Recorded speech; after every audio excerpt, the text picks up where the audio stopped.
conversation about mental health and addiction in the first responder space.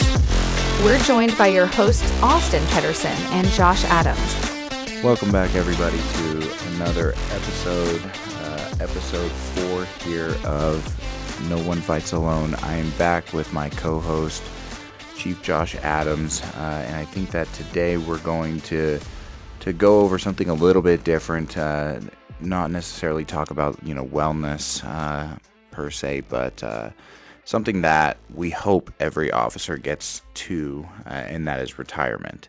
And so, Chief, talk a little bit about,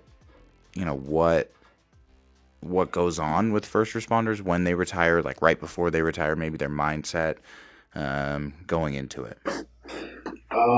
I'll actually rewind just a hair further back than that. I think most of us, when we get into this type of work, they talk about, you can retire at 20 years or 25 years, or depending on the workspace you come into. And, when you're young and in your 20s, you're like, who cares? You don't think about, I can't wait to get out of here. You ran into this because you want to do it. So you don't even want to look at the finish line yet. And even from a financial sense, I think there's a lot of that too, where, you start out and it's like, I can't believe they're paying me to do this. Yeah. But then as you start to, buy a home or get married or have children or whatever your case may be and have some more financial obligations, the money factor starts to matter more. And and then that's where we very slowly start looking, okay, well, what does this look like in the long term that way? Anyway, fast forward to, let's call that the fourth quarter of our career, whatever that may be, the 15 to 20 year mark or whatever, where we're starting to look at those, the retirement possibilities. And, I think the first challenge people have is, well, what am I going to do? So if I retire at age 45, what am I going to do with the next 20 years of my life?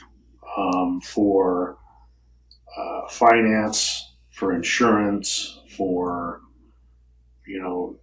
probably those things most. But then, okay, well, what am I going to do with myself? Yeah.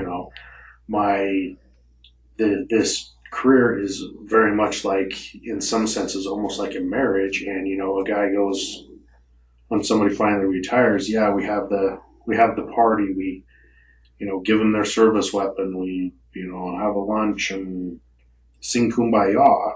And then it's almost like we sign divorce papers. Yeah. We're going to take away your key to the building. We're going to take away your credentials. We're going to take away your uniforms. We're going to take away all of those pieces or representations or symbols of what you were. That authority that you had in the community and stuff, it's gone. And we're going to replace you just as quick as we can with somebody else and move forward. And, I doubt that there's very many police departments out there that are like, okay, you're retired, go away, don't come back. But what is the invitation to, hey, stay engaged with us and you're welcome back in the building and we want to hear how you're doing, and all that wealth of knowledge that we gained through you, that it comes back. So anyway, I think that psychological aspect is probably the one that's hardest for most people, because we all know how to scrap. We can figure out how to make ends meet.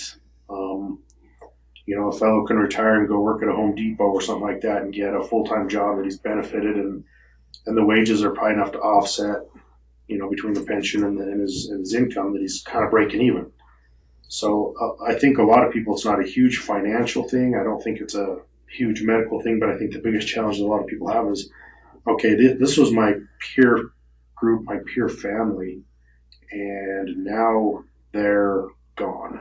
Yeah. Well, it's like a sisterhood, brotherhood type thing, right? So. Yeah. And so they form these close relationships, and I think it's pretty natural when you get disconnected from that. If you're not seeing someone every day, it's hard to stay in contact the same way.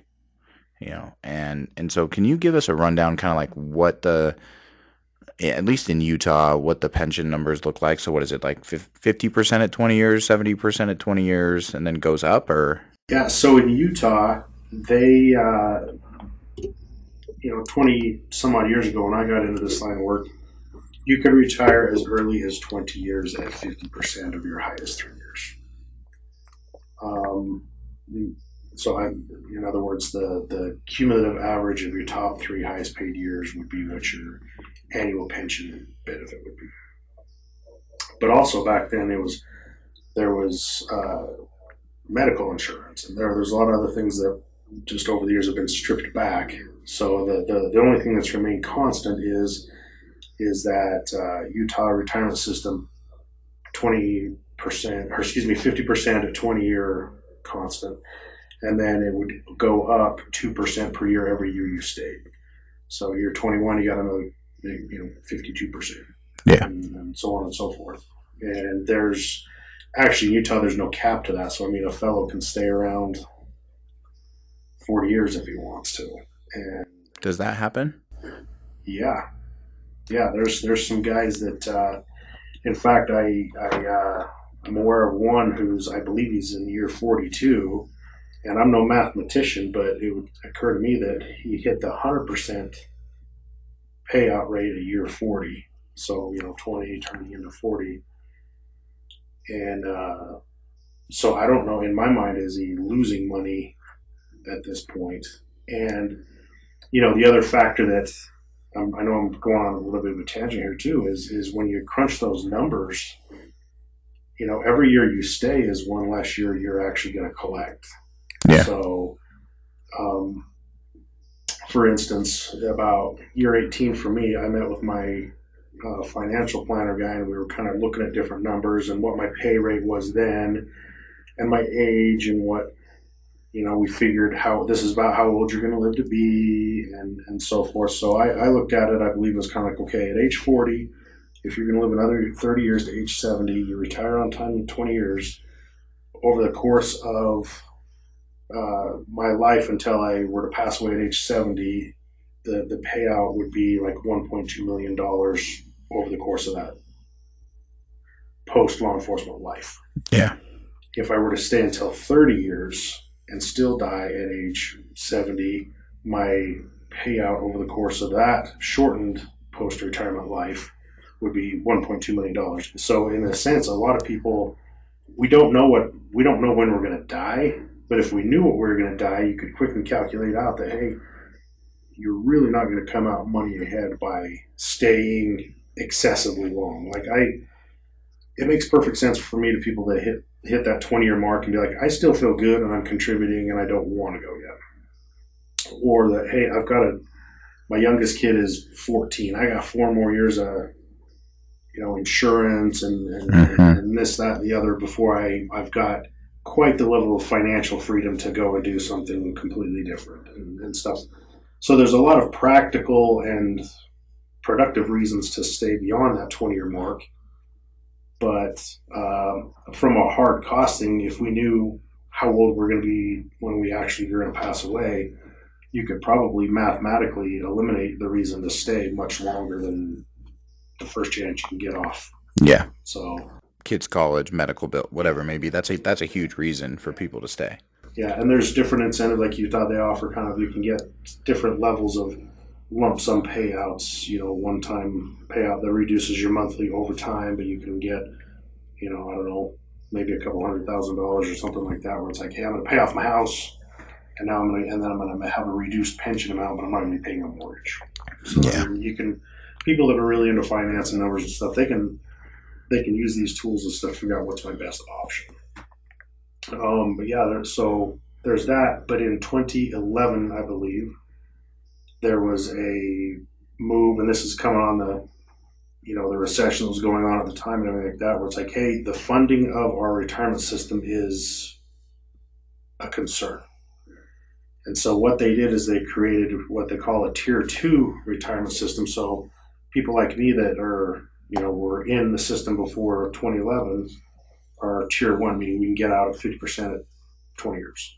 Tier 2 was, and I might be wrong because they've tweaked it a couple of times, you had to go 25 years to get 35%. So it was a huge hack into the retirement benefit. And I believe, and being, in a different position at that time, I believe that part of the back theory behind that was, hey, these people coming into this line of work, they don't care that much anyway about that back end thing right now. So, until they're not really going to catch on to this hose job until they're kind of embedded anyway. Mm-hmm. I don't think that's what's ultimately worked out. I think there's been a lot of people that have looked at that. Well, hey, and it's funny because I don't think they're looking at, hey, it's a reduced money benefit. I think it's a lot of people right. You're going to make me work. You're going to make me do this 5 years longer. Yeah. Retirement. So you put that together, longer, less money, and they've since tweaked it to where the money thing has come around a little better.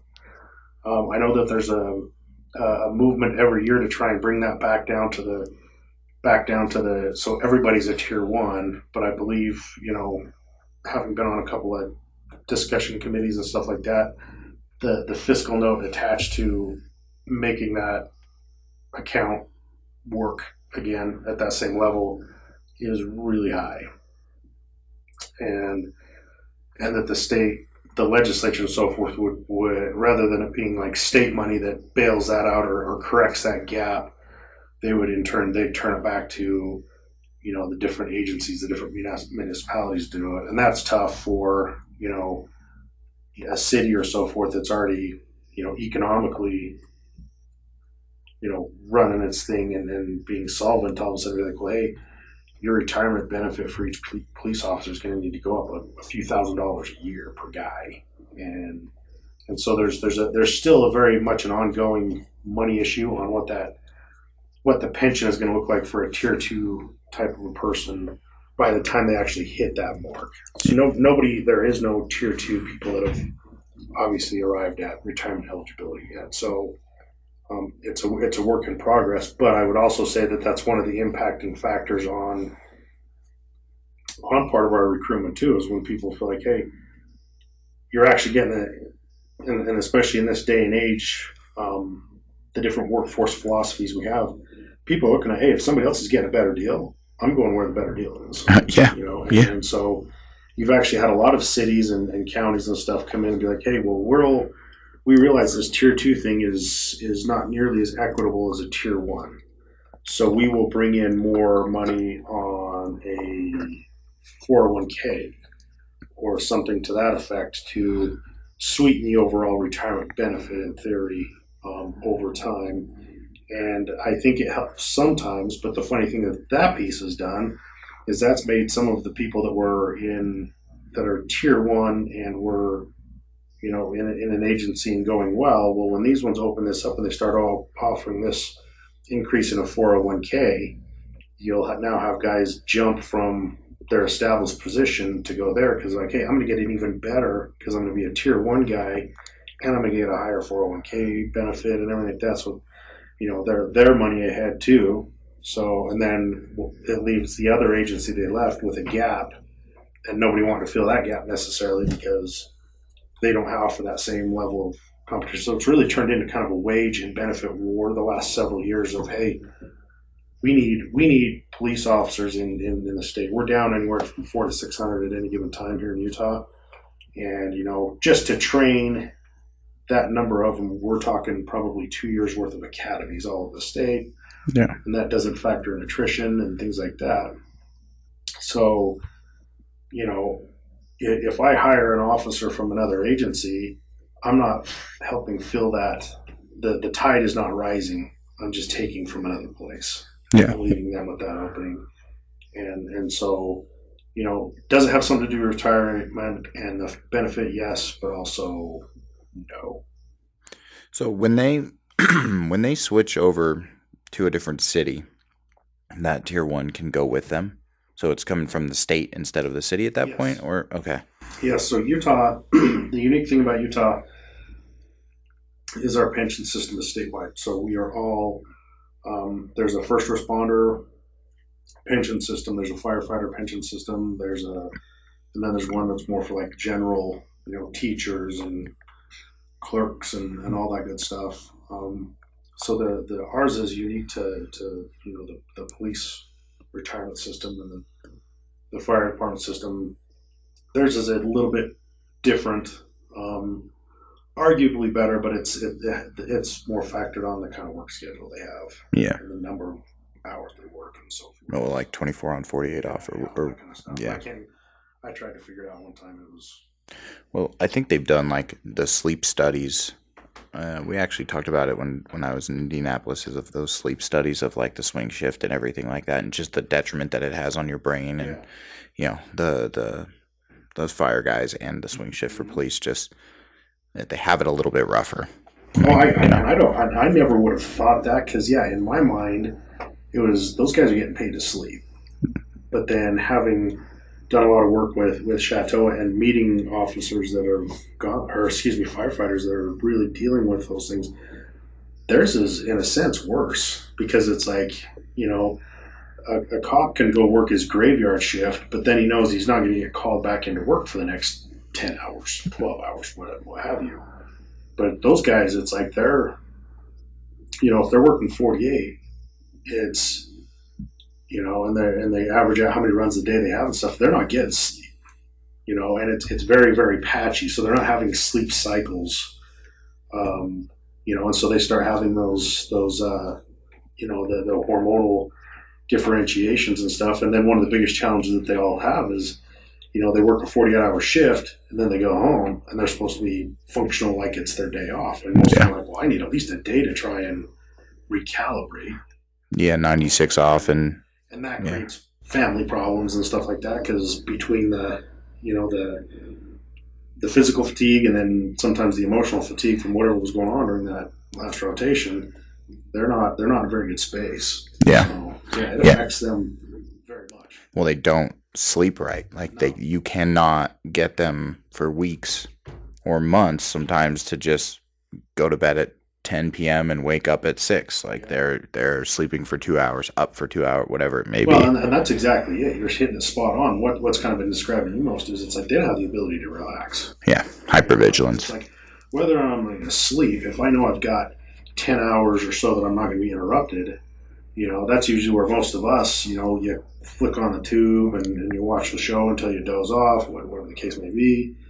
Where theirs, it's like, this hurry and try and grab some sleep and before the next bell goes off, and that's nonstop, and trying to deliver a high level of care to patients when it's like, okay, here's the frustration. I just got woke up. I'm going to help somebody whose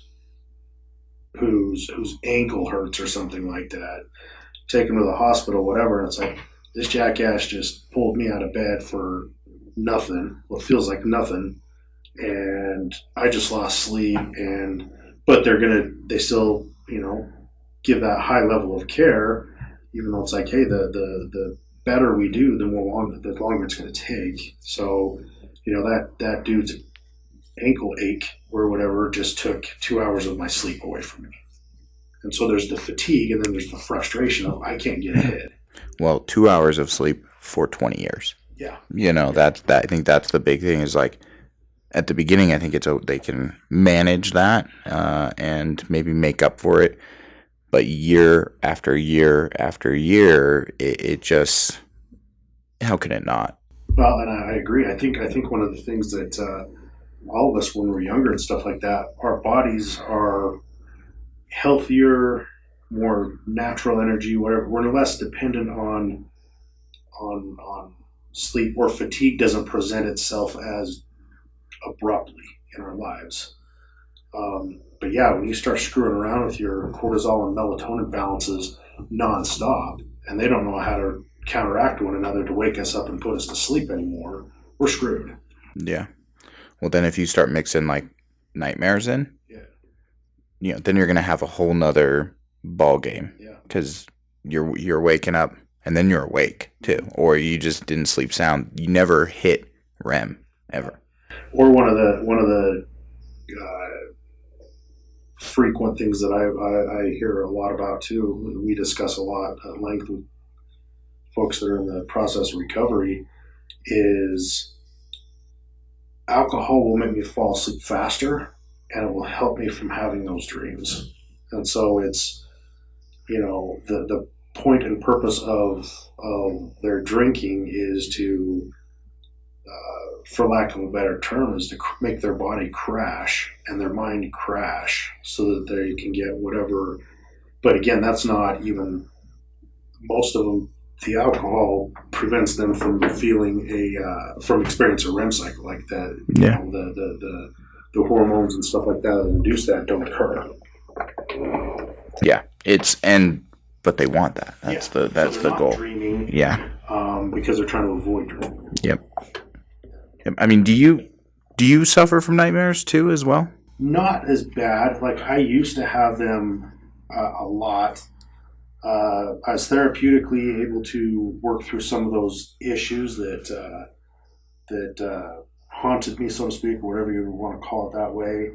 And then for me too, I got diagnosed with. I did a sleep study and got diagnosed with sleep disorders and stuff like that, so that they were able to say, well, hey, this is what's wrong with your body. So this is the biological component.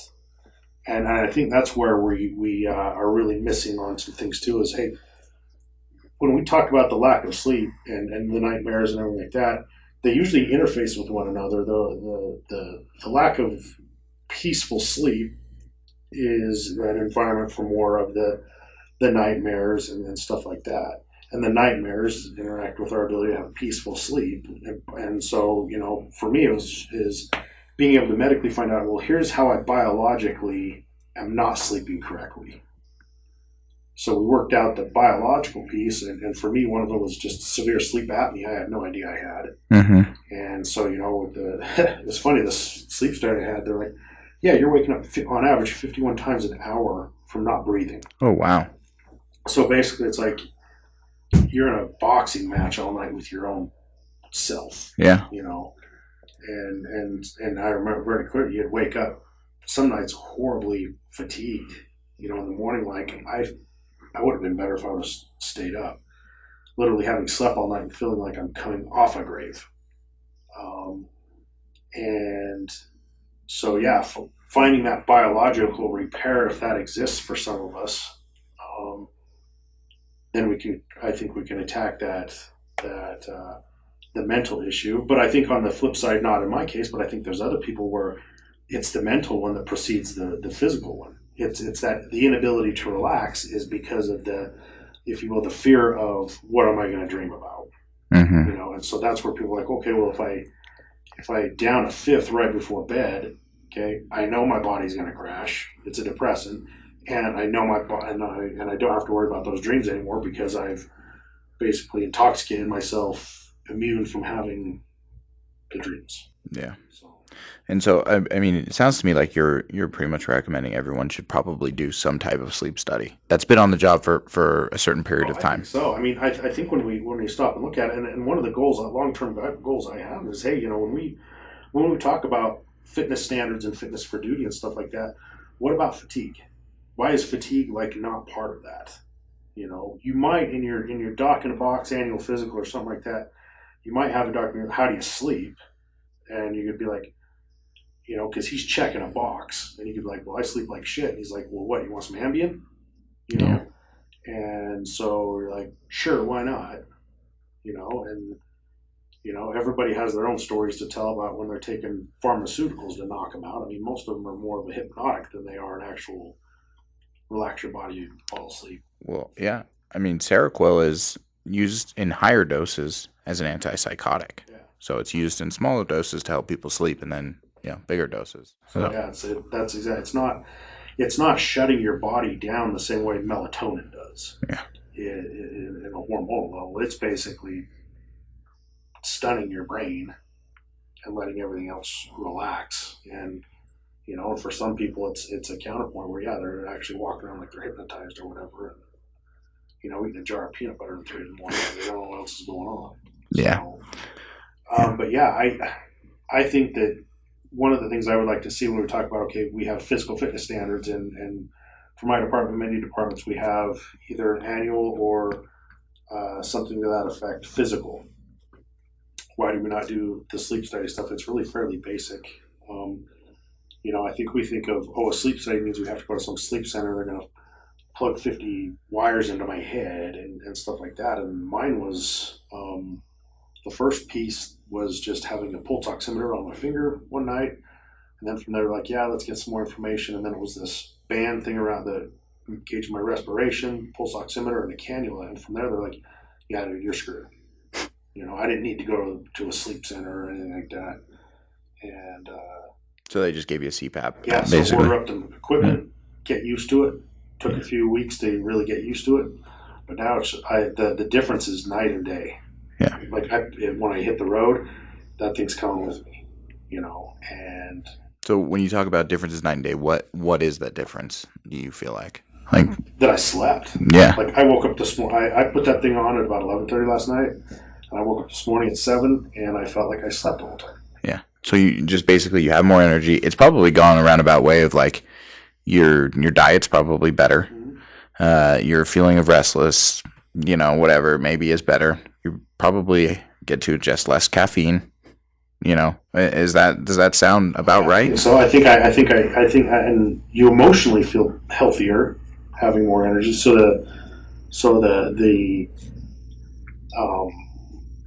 the energy to do the right things is more, and then the desire to subsidize for not having them is less. So yeah, the caffeines and stuff like that.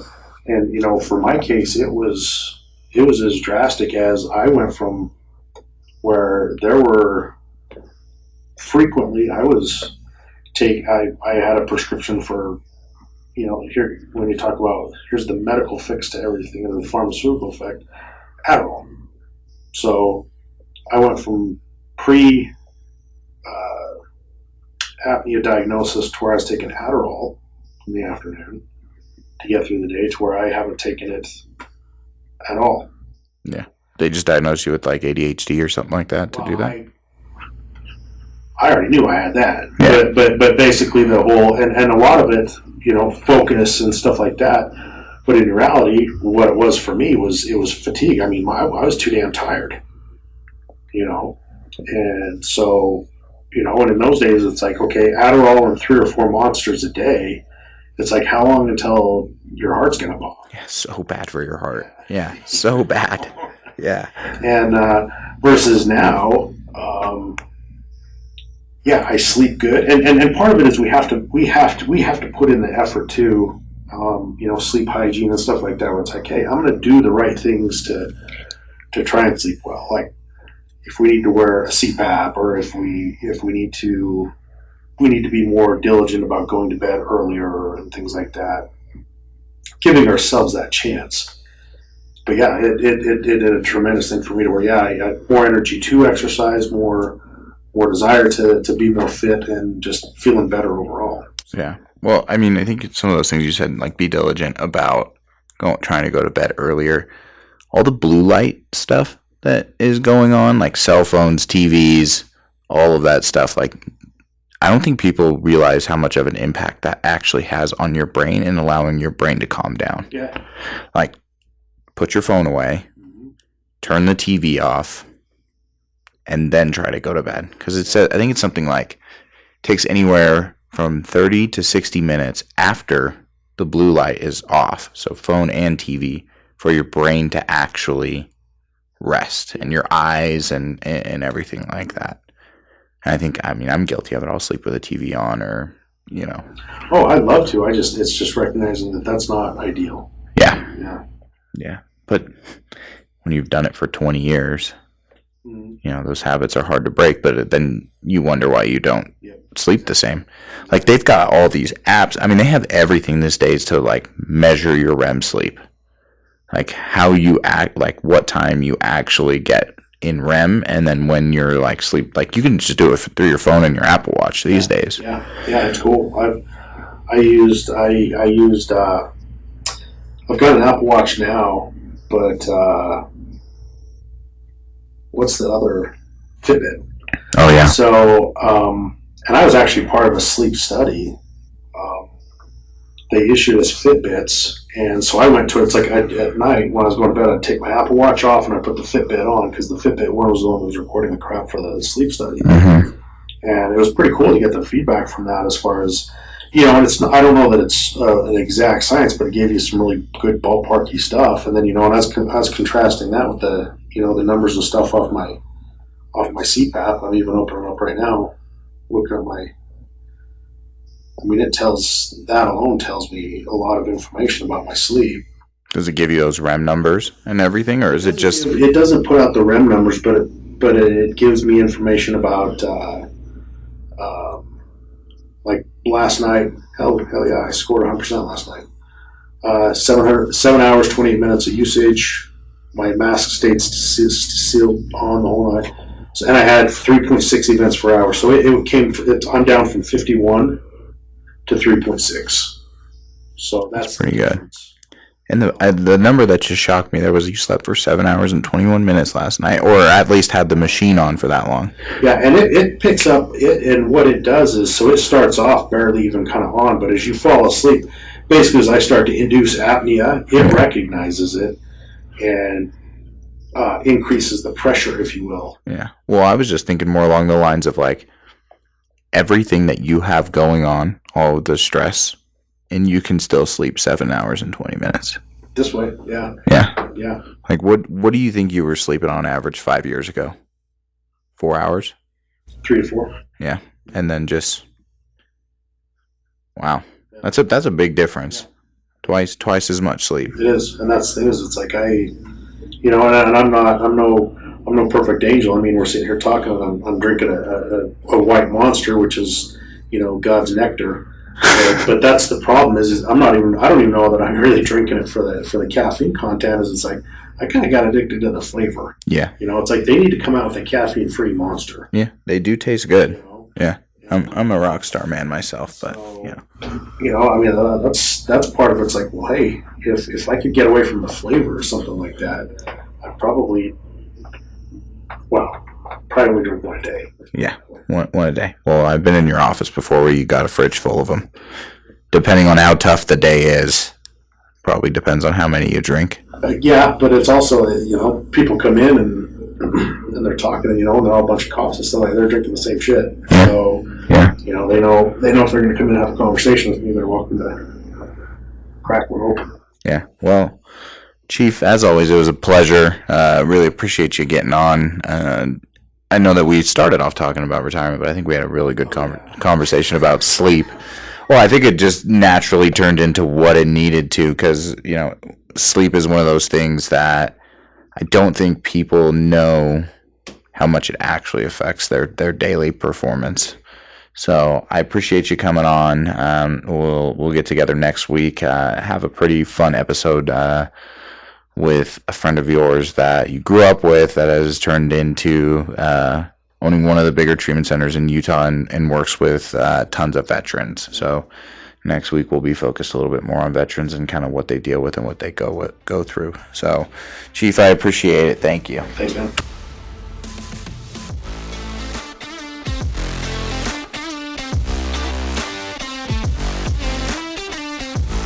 Thank you for listening to this segment of No One Fights Alone. No One Fights Alone is sponsored by Chateau Recovery is a 16-bed treatment facility nestled in the foothills of the Wasatch Mountains in Midway, Utah. Chateau's First Responder Resiliency Program is designed to treat the unique challenges and issues that first responders encounter in the course of their careers. Chateau's comprehensive and highly individualized approach to treatment addresses more than just the presenting issues. It addresses the why. Each of their seasoned, trauma-trained, and culturally competent therapists utilize evidence-based, specialized therapies to treat trauma at its core and enable clients to begin the healing process while developing a resilient and healthy relationship with stress. Chateau Recovery is trusted by departments and agencies from around the country to treat responders and veterans. In fact, it is one of only a handful of facilities nationwide that is vetted and approved to treat members of the Fraternal Order of Police. For more information, or to speak to a representative, go to chateaurecovery.com or call 888-507-5031. No One Fights Alone is also sponsored by First Responder Trauma Counselors.